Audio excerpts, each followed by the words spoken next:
ஆராதனை வேளை.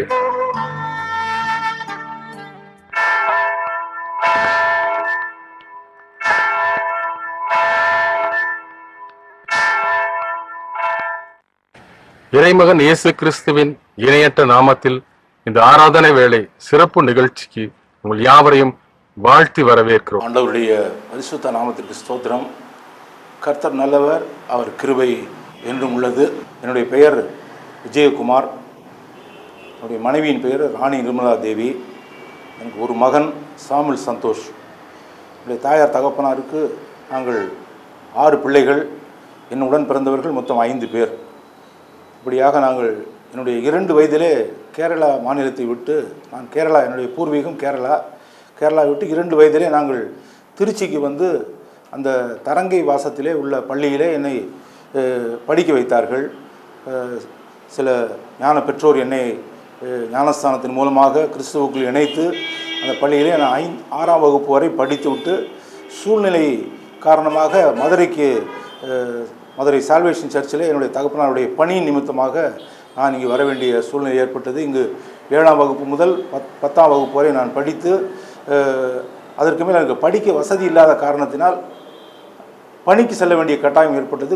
அந்த மருந்து கடையில் நான் வேலை பார்க்கின்ற பொழுது எங்களுடைய திருச்சபையில் நடைபெற்ற வாலிபர்களுக்குரிய வேத பாட வகுப்பிலே நான் சேர்ந்து படிக்கக்கூடிய வாய்ப்பு எனக்கு கிடைத்தது. அந்த வகுப்பில் எனக்கு கொடுத்த வேத பகுதி சங்கீதம் 119 9வது வசனம். அந்த வசனம் எனக்கு கொடுக்கப்பட்ட அந்த பைபிளிலே எழுதி கொடுத்திருந்தார்கள். வாலிபன் தன் வழியை எதனால் சுத்தம் செய்வான், உமது வசனத்தின்படி தன்னை காத்து கொள்ளுகிறனால் தானே. இந்த வசனம் என்னுடைய மனசை ரொம்ப ஆழமாக தொட்டுச்சு. நம்ம ஏதோ தவறு செய்து கொண்டிருக்கும் போட்டிருக்கு, ஆண்டவர் நம்மோடு பேசுகிறார் என்ற ஒரு எண்ணத்தின் மூலமாக நான் இன்னும் ஆண்டவரிடத்திலே நெருங்கி ஜெபிக்க ஆரம்பித்தேன். ஜெபத்தில் என்னுடைய அதிகமான வேண்டுகோள் வந்து, ஆண்டவரே, நான் வந்து இப்படி ஒரு சாதாரண ஒரு இடத்துல பணி செய்து கொண்டிருக்கிறேனே, எல்லோருக்கும் போல எனக்கு ஒரு அரசாங்க வேலை கிடைக்க எனக்கு உதவி செய்யுங்கன்னு சொல்லி அழுது ஜெபித்து கொண்டிருந்த நேரத்திலே 1979ஆம் வருடம் எனக்கு அந்த பணி கிடைக்க கர்த்தர் எனக்கு கிருபை செய்தார். அந்த பணி எனக்கு ஒரு நிரந்தர பணியாக கிடைத்தது. அது என்னுடைய வாழ்க்கையிலே ஒரு பெரிய ஒரு ஆச்சரியத்தை எனக்கு கொடுத்தது. அதுக்குரிய படிப்பு நடத்தல கிடையாது.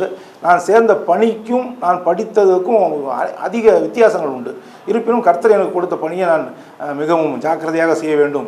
உண்மை உத்தமுள்ள ஊழியக்காரனாக இரு, உன்னை கொஞ்சத்திலே உண்மையாக இருந்தால் உன்னை அதிகத்திலே அதிகாரி ஆக்குவேன் சொன்ன வார்த்தையின் மனதிலே பட்ட காரணத்தினால் நான் அதை பணியை மிகவும் ஜாக்கிரதையோடு செய்து வந்தேன்.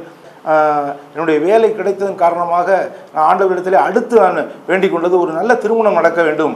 திருமணத்தின் மூலமாக ஆண்டவருக்கு அவருடைய நாமத்தை மகிமைப்படுத்த வேண்டும் என்று நான் வேண்டிய காரணம் கூட, திருமணம் செய்து கொள்ளக்கூடிய என்னுடைய மனைவி கூட அரசு பணியில் இருக்க வேண்டும் என்று தான் நான் ஆண்டவரிடத்தில் ஜெபித்தேன். ஆண்டவருடைய ஜெபத்தை கேட்டார். எனக்கு நல்ல ஒரு மனைவியை கொடுத்தார். 1982ஆம் வருடத்திலே என்னுடைய மனைவி போஸ்ட் அண்ட் டெலிகிராஃப் டிபார்ட்மெண்ட்டில் ஒர்க் பண்ணாங்க. அவங்க மூலமாக அவங்களுக்கும் எனக்கும் திருமணம் நடைபெற்றது. கர்த்தர் 82ஆம் வருடத்தில் திருமணத்தை முடித்து 84ஆம் வருடம் என்னுடைய மகன் பிறந்தான். அவன் இப்போது பெங்களூரில் உள்ள ஒரு தனியார் கம்பெனியிலே, இன்சூரன்ஸ் கம்பெனியில் ஏரியா மேனேஜராக நல்ல பணி செய்து கொண்டிருக்கிறான். என்னுடைய மகனுக்கு ஒரு பெண் குழந்தை உண்டு.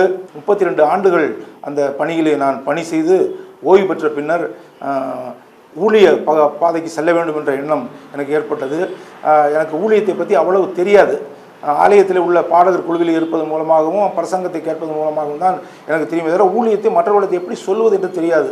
அதற்கென்று ஒரு குழுவிலே சேர்ந்து இணைந்து இன்றைக்கு வரைக்கும் நான் வந்து மதுரையில் உள்ள அனைத்து கிராமங்களுக்கு சென்று இயேசு கிறிஸ்துவை அறியாத மக்களிடத்திலே இந்த ஊழியத்தை நான் செய்து வருகிறேன்.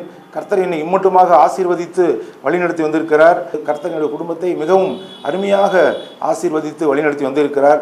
அவருக்கு சாட்சி சொல்வதற்கு எனக்கு இப்படி ஒரு நல்ல தருணத்தை கொடுத்த ஆண்டவராய் இயேசு கிறிஸ்துவுக்கு நன்றி செலுத்துகிறேன். என்னுடைய வாழ்க்கையிலே சில காரியங்களை நான் நினைக்கின்ற பொழுது, நம்முடைய தகுதிக்கு மீறி, நம்முடைய சக்திக்கு மீறியான அதிசயங்களை, அற்புதங்களை கர்த்தர் எனக்கு செய்திருக்கிறார்.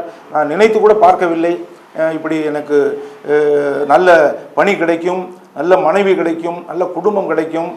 கர்த்தர் என்னை மட்டுமாக நானும் என் வீட்டாருவோம் என்றால் கர்த்தரையே சேவிப்போம் என்ற வார்த்தையின்படி நான் இந்த குடும்பத்திலே எப்பொழுதும் ஜெபத்தின் மூலமாகவும் அநேக காரியங்களை வெற்றிகரமாக செய்து வருகிறேன்.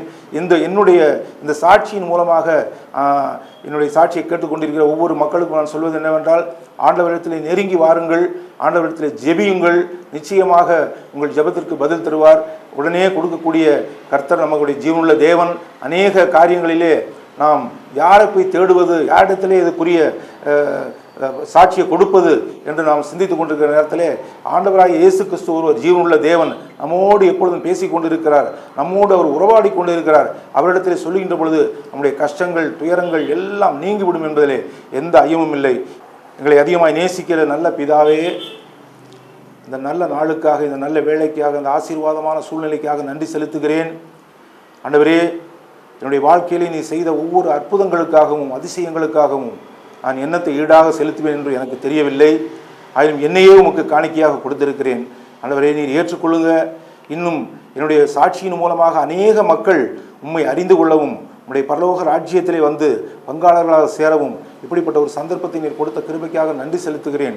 தொடர்ந்து உம்முடைய சித்தம் என்னுடைய வாழ்க்கையில் மட்டுமல்ல, ஆண்டவரே, உம்மை ஏற்றுக்கொண்ட மக்களுடைய ஒவ்வொருடைய வாழ்க்கையிலும் ஆண்டவரே பிரதிபலிக்க நீ கிருபை செய்யும்படியாக இயேசு கிறிஸ்துவின் மூலம் ஜெபிக்கிறேன் நல்ல பிதாவே. ஆமென்.